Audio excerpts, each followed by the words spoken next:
Hey guys, welcome to Making Mindfulness Fun. I'm Gabby. I'm Isabel. I'm Robin. Here we help you on your journey to higher consciousness so you can experience more joy, love, and liberation from negative emotions. We share tips and ideas with you every day on how you can live the life of your dreams by being more mindful in fun and simplified ways.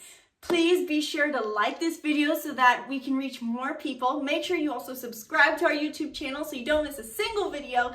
And make sure you turn on post notifications because we're going to be putting out a lot of content and we want to make sure you get to see it all. Today we're going to talk about the Enneagram. So the Enneagram is another type of personality archetyping system. And what I like to think of the Enneagram as opposed to what Myers-Briggs is that Enneagram talks about what your soul desire is, what the core desire of how you go through your life.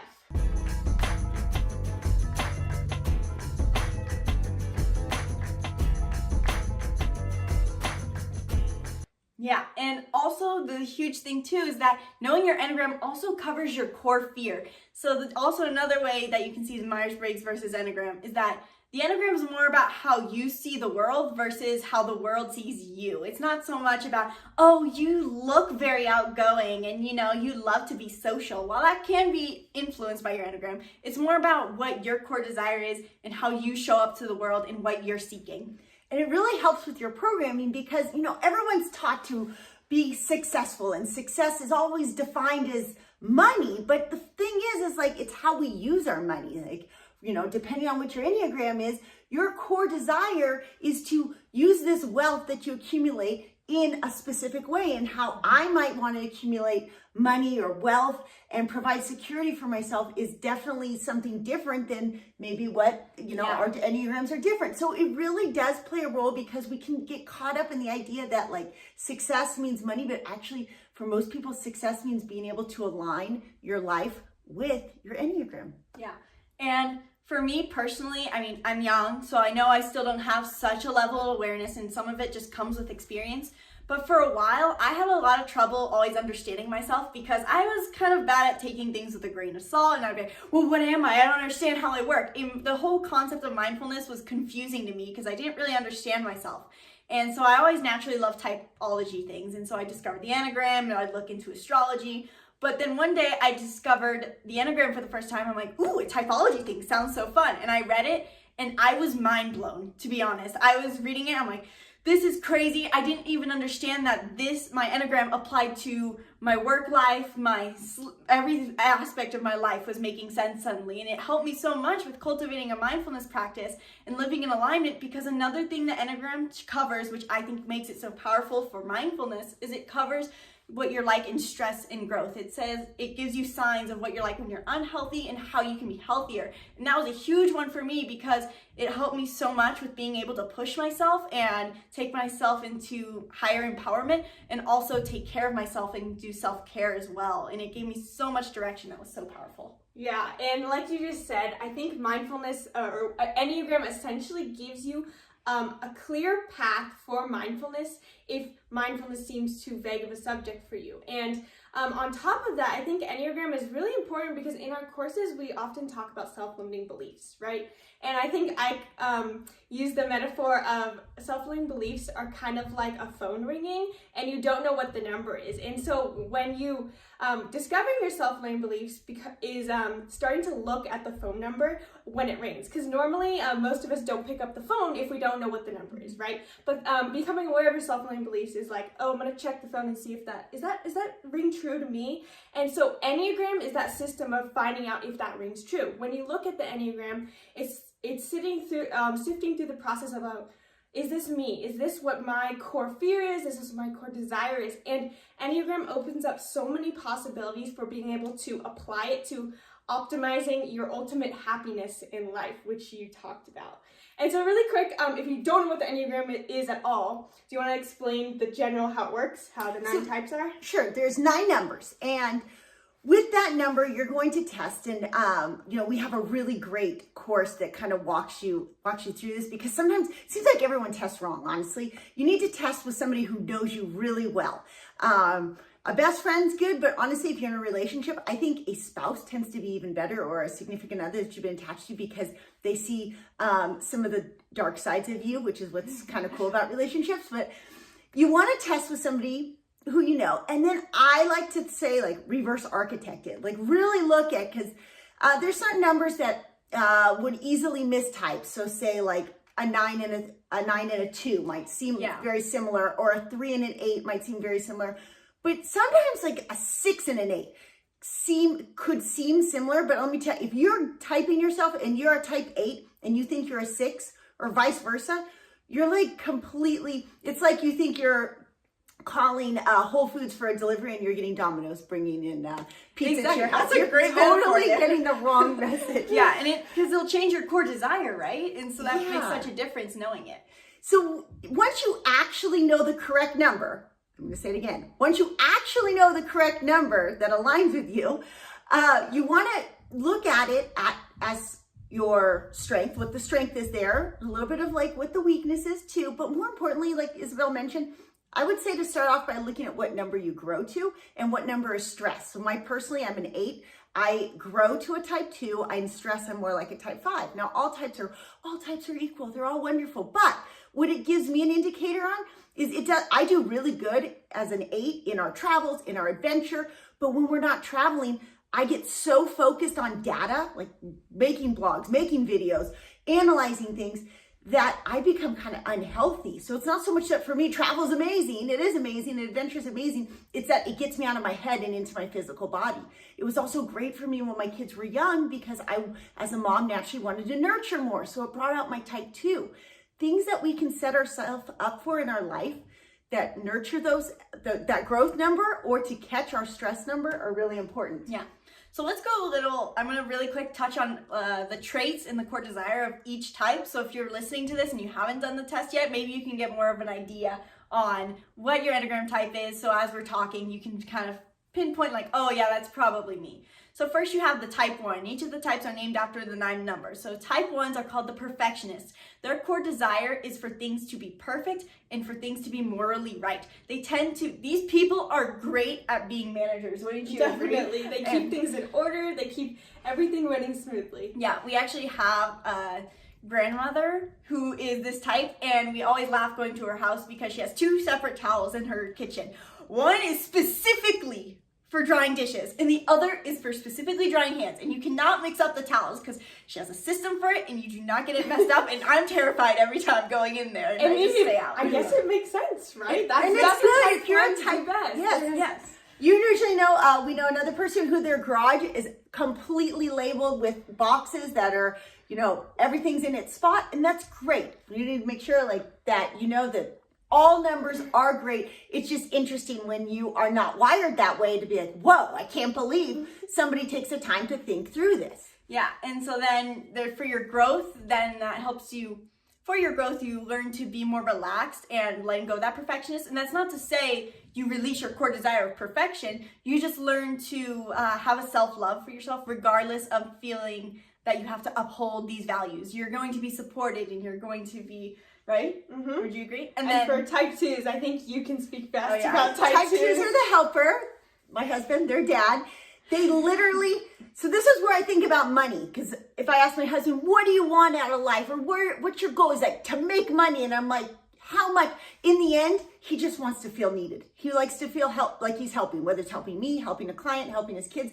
Everything in his life is to set up to help. Because if we go on a road trip without him and he stays back to make money, he's like, I'm not helping so much anymore here. So it's awesome. The type 2s, they make a big impact in the world, but sometimes it's hard because type 2s aren't the best at taking care of themselves. So we will in future videos be talking about how we can help type 2s to be more mindful and really clue in on what they need, because it's great that you give to the world.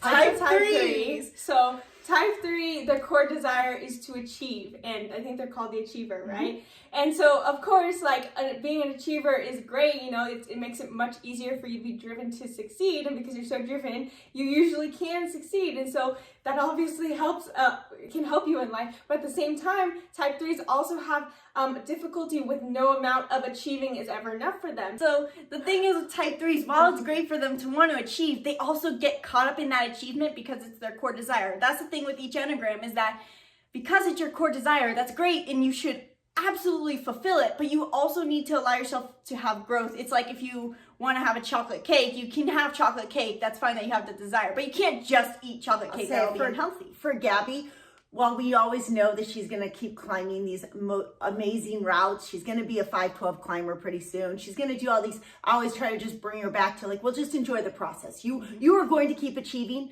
but you know, there's some joy in between each gold medal, and that's the big thing with thres. Yeah. Type 4s. And type 4s, oh gosh, I always struggle to explain type 4s because I always get worried that I'm going to dramatize them. But type 4s are called the Individualist. These people's core desire is to belong and understand and have their own identity and understand themselves.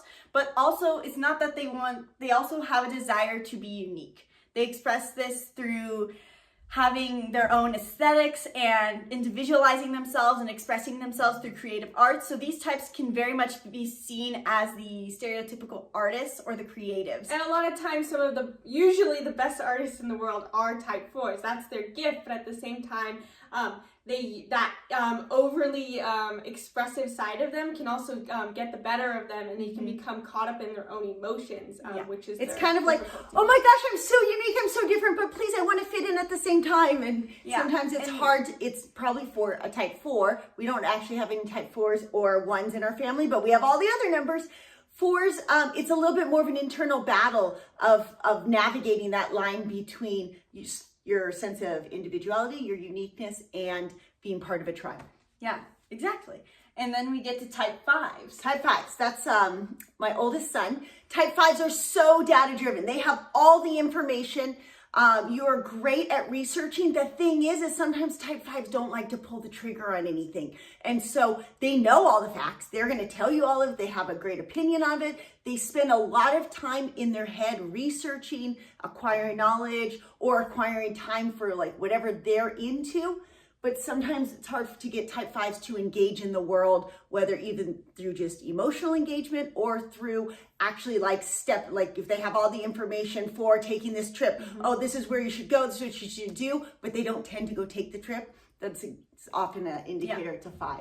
Type 6s are called the Loyalist, type 6s are kind of funny because they can be often confused for a type 2 because they're so loyal. They usually want to help, but the difference is type 2s want to help. Type 6s want a loyal connection with people, and they want to feel that like they can trust others and that others can trust them.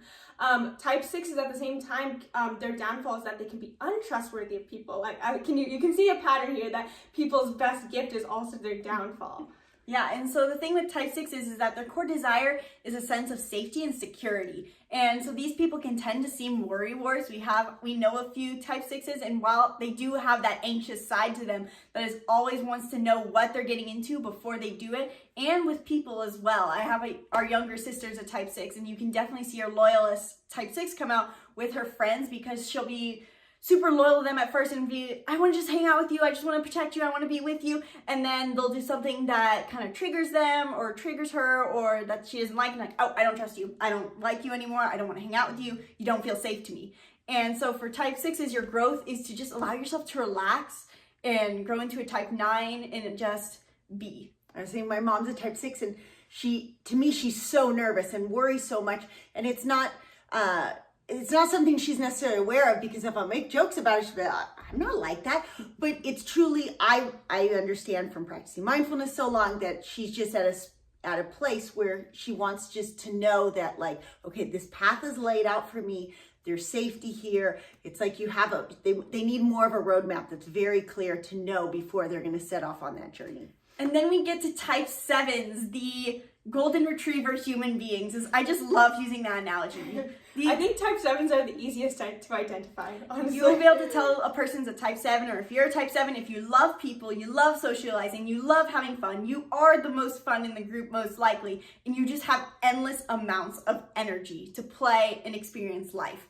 These people, their core desire is to have positivity and joy, but that's also comes out as their worst fear, or as what they're most afraid of, is that they can't handle negative emotions. And so this is where a mindfulness practice can really come into play and be really helpful, is that it helps you embrace those negative emotions, because type 7s, when you can embrace your negativity, you become like a superhuman and you are amazing to be around. So overcoming those negative emotions can be hard for you, but mindfulness will really help those types with that. Yes.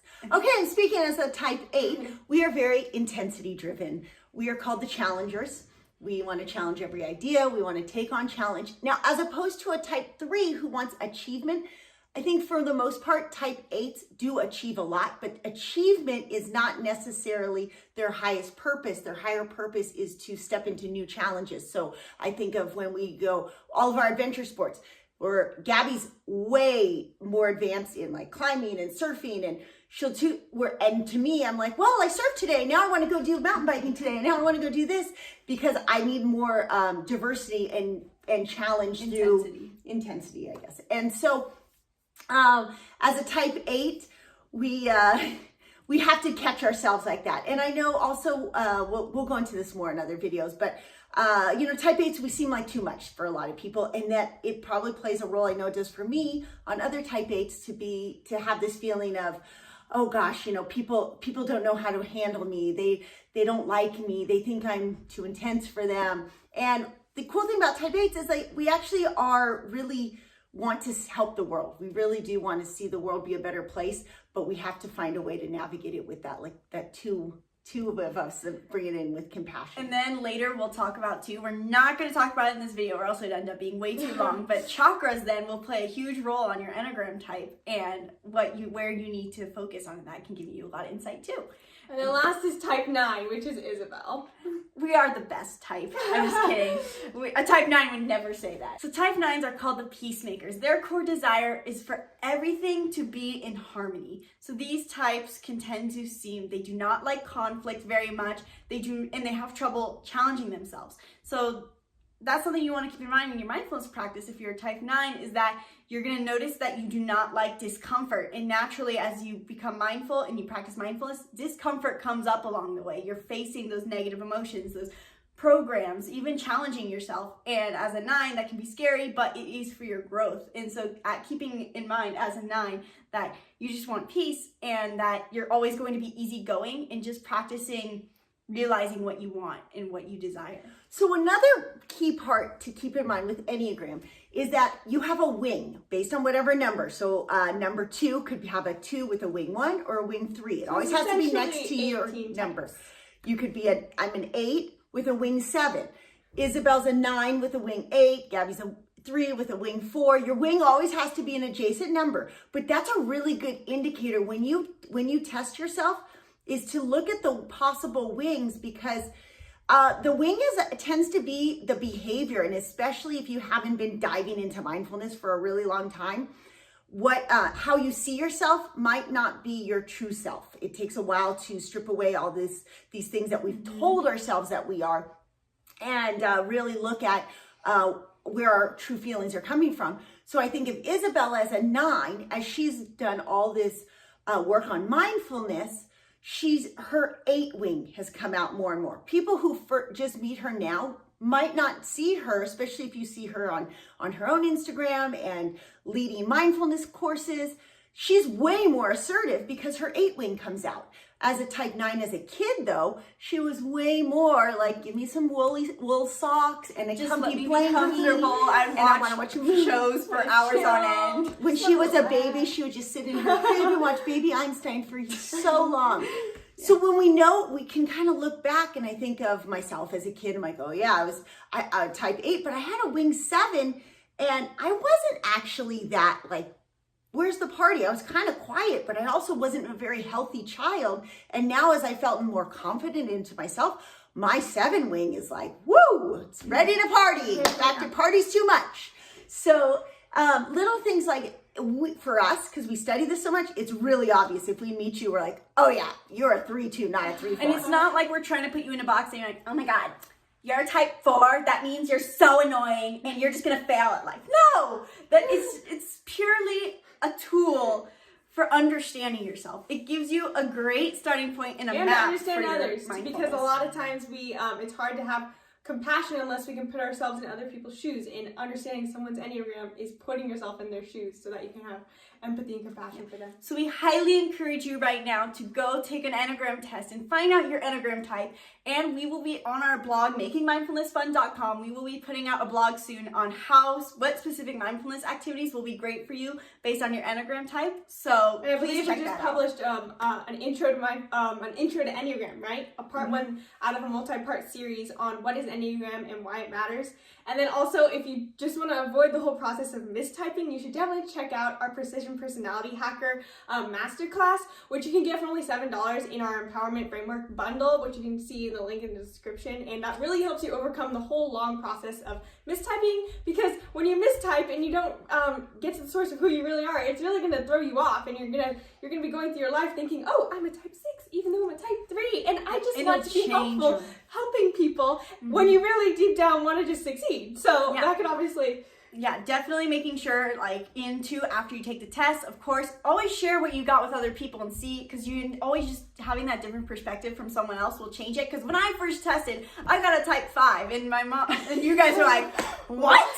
And I was like, I think that sounds like me, right? And you're like, no, retest, we're helping you again. And knowing I was a 9 changed so much. So, also, make sure you comment below and let us know what type you are, because we'd love to hyperanalyze you. Just kidding. We'd love to know what type you are, and we'd love to hear also what your wing is and how knowing your Enneagram will change your mindfulness journey. So, comment below.